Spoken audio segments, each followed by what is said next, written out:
শেখ হাসিনার পতনের ৭ মাস অতিবাহিত হলেও এখনও আইনশৃঙ্খলা পরিস্থিতি পুরোপুরি উন্নতি হয়নি।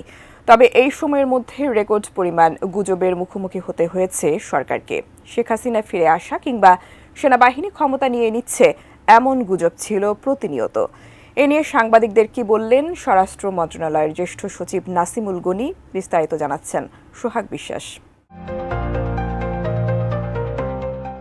আওয়ামী লীগকে আবারও ফিরিয়ে আনার ষড়যন্ত্র হচ্ছে বলে ফেসবুকে হাসনাতের পোস্টের পরই শুরু হয়েছে নানামুখী আলোচনা। যদিও হাসনাতের সেই বক্তব্যকে সমর্থন করেনি তার দলেরই অন্য নেতারা। এরপরই দেশবিরোধী একটি চক্র শুরু করে গভীর ষড়যন্ত্র। শেখ হাসিনা ফিরে আসবে এবং দেশে জরুরি অবস্থা জারি হবে মর্মে যে গুজব বিভিন্ন মহলে ছড়ানো হয়েছে, সেই বিষয়ে স্বরাষ্ট্র মন্ত্রণালয়ের জ্যেষ্ঠ সচিব নাসিমুল গনি সরকারের অবস্থান জানিয়েছেন। সোমবার সচিবালয়ে অবৈধ অভিবাসী প্রত্যাবর্তন নিয়ে বাংলাদেশ ও অস্ট্রেলিয়ার মধ্যে এসওপি স্বাক্ষর শেষে সাংবাদিকদের গুজবের বিষয়ে জানান তিনি। এগুলা মেয়ার গসিপস আলাপ আলোচনা হচ্ছে, দু একজনের কথা বলছে, এর সম্বন্ধে আমার কোনো কমেন্ট নেই। নাসিমুল গনি বলেন, আশা করি ঈদের সময়ে আইন শৃঙ্খলা স্বাভাবিক থাকবে। সঠিক প্যাড আর সঠিক তথ্য দিয়ে এসব সামলে নিব এক হয়ে। Monalisa sanitary napkin. দেশে জরুরি অবস্থা নিয়ে যা ছড়ানো হচ্ছে এটা গুজব। এ নিয়ে কোনো মন্তব্য করতে চাই না। আইন শৃঙ্খলা পরিস্থিতি নিয়ন্ত্রণে রাখতে পেট্রোলিং ও মনিটরিং করা হচ্ছে বলেও জানান তিনি। এই সময় যে বরাবর যে নিরাপত্তা ব্যবস্থাগুলো না হয়, এর সবগুলোই নেওয়া হবে ইনশাল্লাহ, এবং আমরা সতর্ক থাকব যাতে আনটুয়ার্ড কিছু না হয়। এ সময় তিনি অভিবাসী প্রত্যাবর্তন নিয়ে ইস্যুতেও কথা বলেন। তিনি জানান, অবৈধ অভিবাসী প্রত্যাবর্তন নিয়ে বাংলাদেশের পক্ষে এসওপি করেন আইজিপি বাহারুল আলম।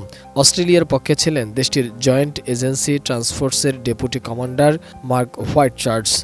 তাদের যে পেট্রোলিং যে থাকে, সেখানে ধরা পড়েছে যে এই জায়গার থেকে কোত্থেকে আসতেছে লোকগুলা, কোথায়, বাংলাদেশ কোথায়, তো এখানে তো দেখতেছে তারা ইন্দোনেশিয়া থেকে আসতেছে। তো ইন্দোনেশিয়া থেকে কেন আসতেছে?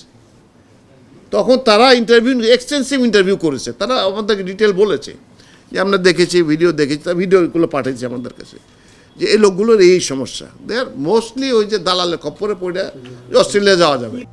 অনুষ্ঠানে স্বরাষ্ট্র উপদেষ্টা অবসরপ্রাপ্ত লেফটেন্যান্ট জেনারেল মোহাম্মদ জাহাঙ্গীর আলম চৌধুরী, অস্ট্রেলিয়ার হাই কমিশনার সুশান রাইলও উপস্থিত ছিলেন। স্বরাষ্ট্র সচিব বলেন, ঘরবাড়ি ও জমি বিক্রি করে দালালের মাধ্যমে অস্ট্রেলিয়ায় অবৈধ পথে বাংলাদেশে প্রবেশ বন্ধে ব্যবস্থা নিচ্ছে সরকার। এ নিয়ে অস্ট্রেলিয়ার সঙ্গে এসওপি স্বাক্ষর করেছে। তবে একজন বাংলাদেশি অস্ট্রেলিয়ার ডিটেনশন সেন্টারে আছে, তাও জানান তিনি।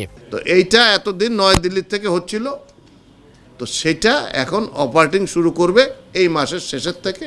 মনে করেন যে ঈদের পরপরই হয়তো চালু হয়ে যাবে, আশা করছি আমরা। নাসিমুল গনি আরও বলেন, বাংলাদেশ থেকে অস্ট্রেলিয়ার ভিসা দেওয়ার জন্য এখানে ভিসা সেন্টার করার সিদ্ধান্তের কথাও জানিয়েছে দেশটি। তারা দ্রুত তার কার্যক্রম শুরু করবেন বলেও জানান তিনি। মোহাম্মদ সোহাগ বিশ্বাস, এটিএন নিউজ, ঢাকা।